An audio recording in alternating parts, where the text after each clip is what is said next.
अभी हम लोग आ चुके हैं जंतर मंतर पे और यहाँ पे एक अकेले शख्स है जो बहुत बड़ी तीर्थ यात्रा कहा जाए कि एक मिशन कहा जाए वो लेके चले हुए हैं।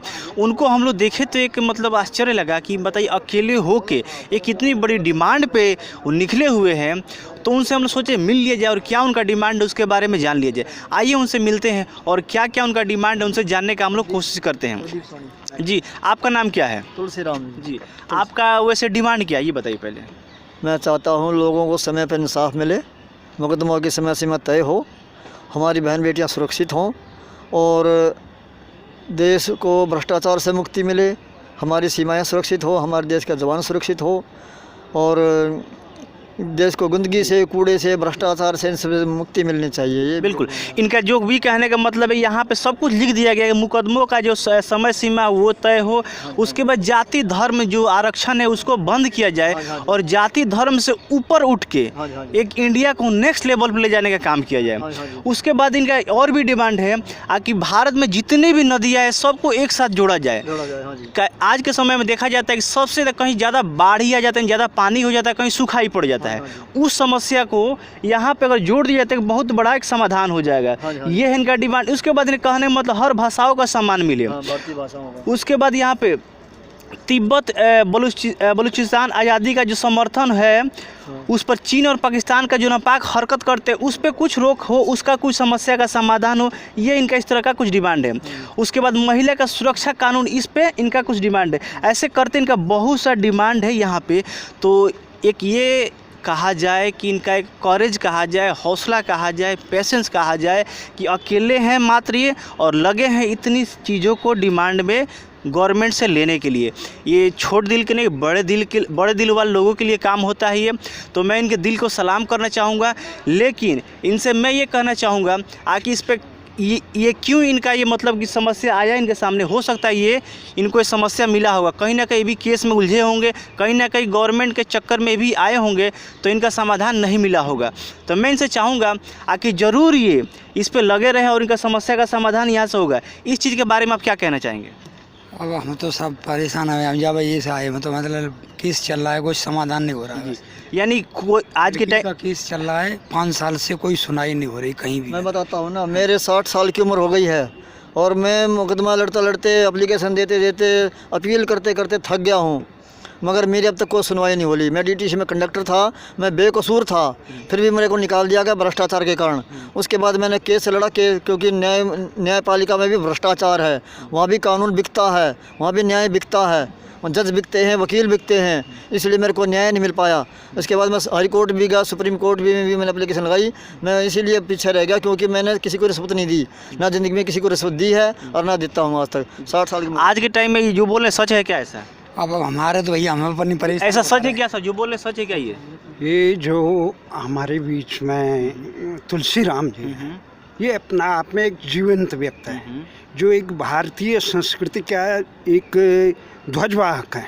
ये केवल अपने कल्याण के नहीं कह रहे हैं, ये जिस जाति में इस प्रकार से जातिवाद का इस प्रकार से पूरे देश में जहर घोल रखा, उससे देश कैसे उभरे और भारत कैसे एक महाशक्ति बने, उसके लिए ये मुद्दे उठा रहे हैं।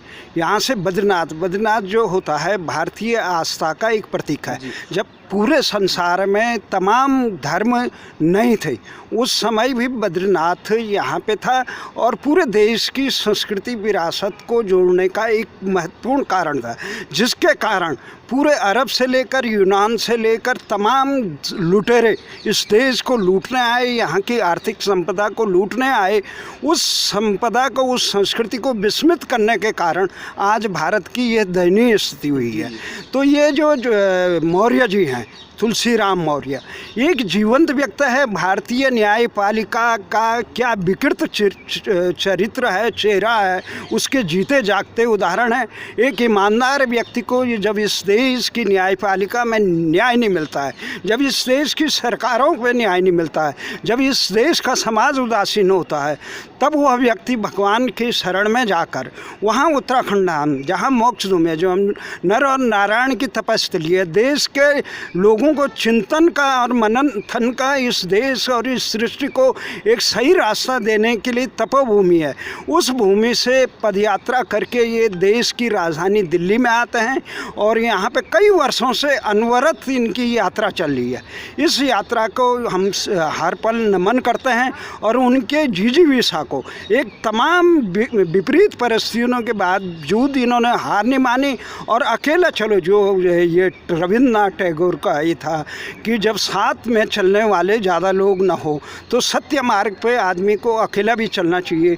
तो मैं इनको नमन करता हूँ कि जो इनको एक अदम्य साहस है, देश की व्यवस्था और देश की न्यायपालिका की जो अक्षमता है उसको उजागर करते हैं, किस प्रकार से देश के आम लोगों का कल्याण हो, ये अपने कल्याण के लिए नहीं। अभी इन्होंने कहा कि ये कोर्ट में जाते इनको न्याय नहीं मिला हुआ, पैसे लिए जाता है, इस पे आप क्या कहना चाहिए? इसका मुख्य कारण है देश की न्यायपालिका स्वतंत्र नहीं है। 75 साल हो गए देश को आज़ाद हुए, जिसको अपनी भाषा नहीं है, अपने भाषा में न्याय नहीं मिलता है, रोजगार नहीं मिलता, शासन नहीं मिलता है, दूसरा देश का अपना नाम तक नहीं है। अंग्रेज़ों ने इंडिया को कहते थे जाहिल लोग, जो जिनको वो कुत्तों के बराबर कहीं पे अपने साथ खड़ा होना नहीं समझते, वो नाम हम पे थोपा गया इंडिया।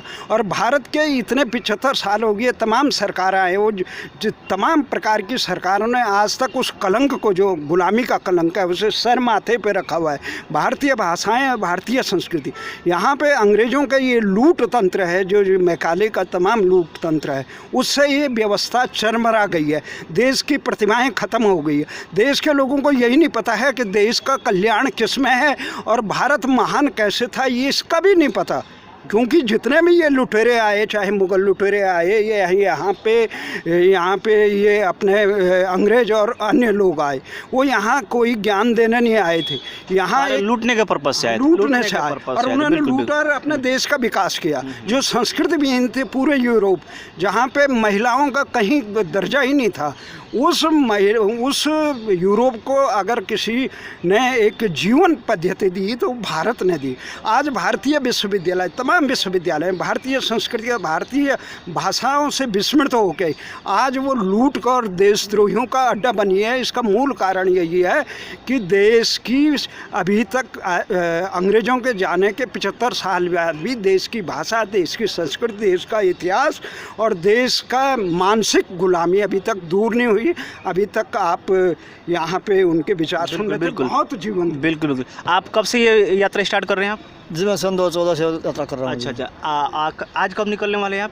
बस अभी थोड़ी देर में निकलूँगा। अच्छा, चलिए ठीक है। ये थे तुलसीराम जी, इनका इंटरव्यू हम लोग लिए, बहुत अच्छा इनका ये काम है, बहुत अच्छा। बस ये काम में सफल हो हम लोग, कामना यही है। और हम लोग लगे इनके कामों को और आगे बढ़ाने के लिए कि इसमें इनका पार्टनर कोई आए और इनके कामों को और न्यायपालिका तक ले जाए, जहाँ तक सुनवाई होने वाला है वहाँ तक ले जाए।